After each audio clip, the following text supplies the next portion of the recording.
Well. Los Ratones has finally won a game in the LEC. I wanted to share my thoughts on today's series, as well as give a bit of a hopium angle for those LR fans. Let's start with the Tonys. First off, I have immense respect for the coaching staff, specifically YamatoCannon. He definitely is starting to cook. And as far as their trajectory, they're actually very close to making it into playoffs, because believe it or not, they're actually 4 games away from qualifying. And if you take a look at the schedule, you could see that tomorrow they're facing Shifters, which is probably around the same rating as a Peasant. and I'd say very comparable to their win today against Heretics. But when you look into week 3, you could see that they might run into problems. First of all, they're facing MKOI, which is probably the best team in LEC right now, and right after that, they're going against G2. But, and here's the hopium angle, when you look at the last 3 games that they need to play in this qualifying match thing, you'll notice that these last 3 teams are incredibly baitable for the Tonys. Because you see, even though LEC feels a lot more competitive this year, it's still a very top-heavy league, meaning there's about 3 to 4 good, really good teams, but everyone below that top 4 spot, very beatable, very random,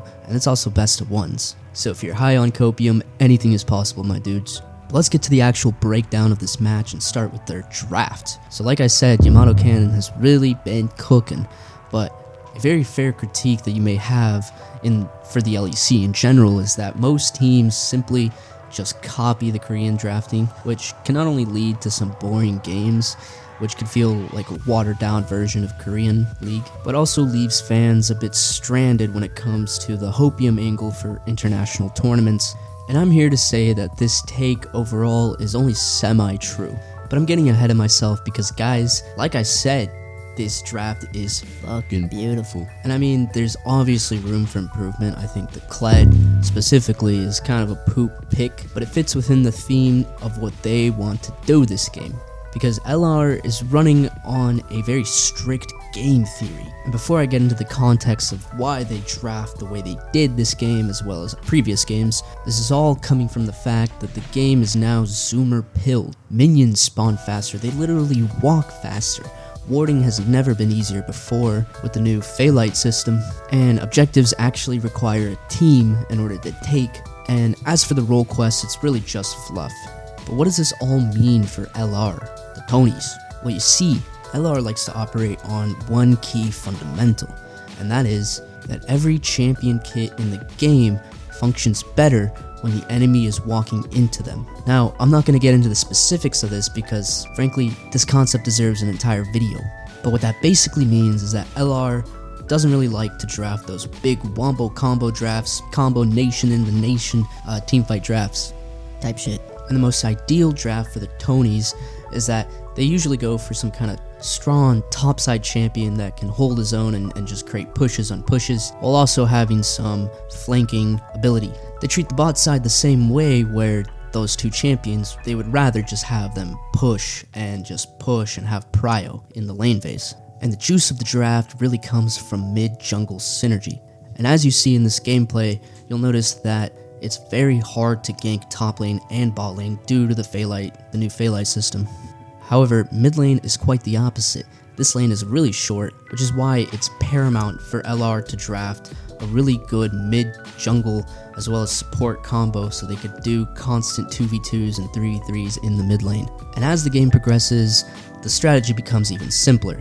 They just want their top lane or their bot lane to create push so that they have first move on objectives and warding situations. And that's why this draft is so damn beautiful.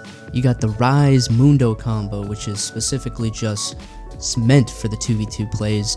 Mundo tanks while Ryze just does the machine gun thing, and Braum makes those mid lane fights even more favorable.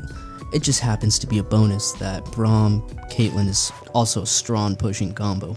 Additionally, Ryze and Kled are amazing split pushers, and this allows LR to index into a very macro heavy game if they would like to, which in part fills the gap for their lack of teamfight potential. And I guess in the span of 5 minutes, that's really all you need to know about this game. I could definitely do a breakdown if you guys want. Let me know in the comments, I guess. But what I would like to see in the future is LR indexing into more unique picks. because I don't think it's necessarily problematic that the top 4 teams kind of copy the Korean drafting style. But when the whole league does it, that's definitely a problem. And I guess it's a bit of a catch-22 situation because stage games are generally just a lot slower than scrim situations, and these Korean type drafts are just really good at scaling if a team is good enough to utilize that kind of strength. But at the end of the day, I really enjoy the new mindset that most of these bad quote-unquote teams have these days. And I really think that's all it takes to be a good team, is just being consistent and following the method that they believe in. And when it comes to drafting, there's just so many low-key picks that have such huge potential, and I would just like to see more of that. I really like that LR is focusing on their mid-jungle synergy and their 2v2, 3v3 situations, but everything else is kind of just fluff, and you could really just experiment and try things out. Like, Velia and Nemesis should really keep playing that really strong meta garbage, but please let the Baus do his thing. If he wants to lock in that AP Jax, AP Aurelia, just let him do it. It's a full send moment, and yeah guys, that's basically it for the video. Please leave a like or whatever you want to do. It all helps at the end of the day, but yeah, thanks for watching, and I'll see you in the next one.